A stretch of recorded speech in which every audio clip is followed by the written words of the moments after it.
here at MGC, which is really exciting. If you can take a look around, some familiar surroundings. So the focus of today is going to be stages 4 and 5, the 5 stages of pitching. So we're focusing on developing power by doing 2 things: taking a big step forward and having a really good follow through without pitching up. So this first activity is to help you practice developing a really strong base for your big lunge forward. So I want you to line yourself up so your pitching arm and your the same leg is in front of the body, and I want you to almost pretend that you're about to pitch a ball like we did last week. All I want you to do is take a big lunge forward. I want you to hold it for 2 or 3 seconds until you become balanced. Okay? Mark the spot on the line just with your eyes where you landed. I want you to try again.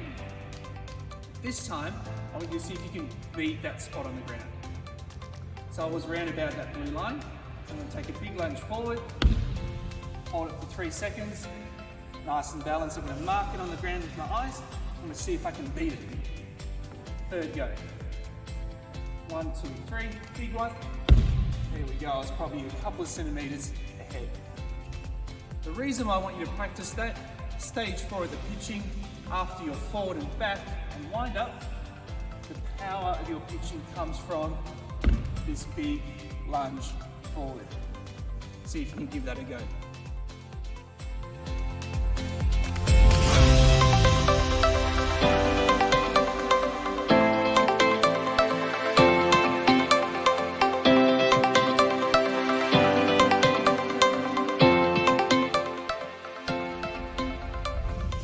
So to develop power in your pitching, we've already had a bit of a practice on improving stage 4, which is your big lunge forward. We're now going to develop some skills to have a really good follow through to help us increase the speed and power of our pitching. So I want you to get into your normal pitching stance. I just want you to do a shadow pitch, meaning don't actually let go of the ball, rocking back, a slight back, which is stage 3, big step forward, and I want you to stop where you let the ball go. Now what I want you to imagine is if after you let the ball go, your pitching hand touches the same shoulder or the shoulder on the same side of the body. It's very easy to be nervous. It's very easy to focus on your target and literally just sort of stop here with your pitch. I want you to take a step forward as big as possible, and with your follow through, touch the opposite shoulder. So it looks a bit like this. All the way up. Practice that a couple of times until you become confident.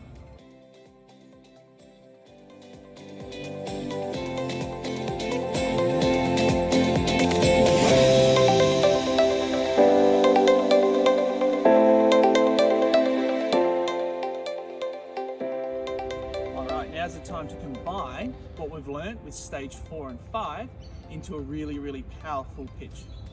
Now, because we don't actually have a speed gun, we can't actually measure how fast your pitch actually becomes.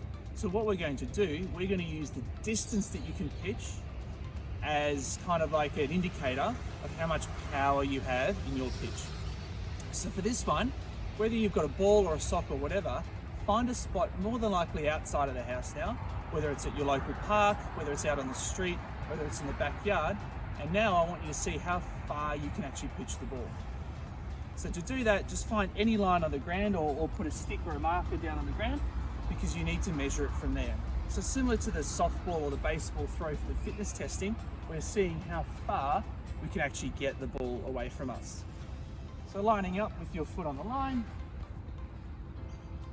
using the correct pitching technique, and watching where it stands. Now, if you've got a big tape measure at home, feel free to use it, but more than likely you need to step it out. So very simply, just take standard steps, 1, 2, 3, 4, 5, until you get to your ball.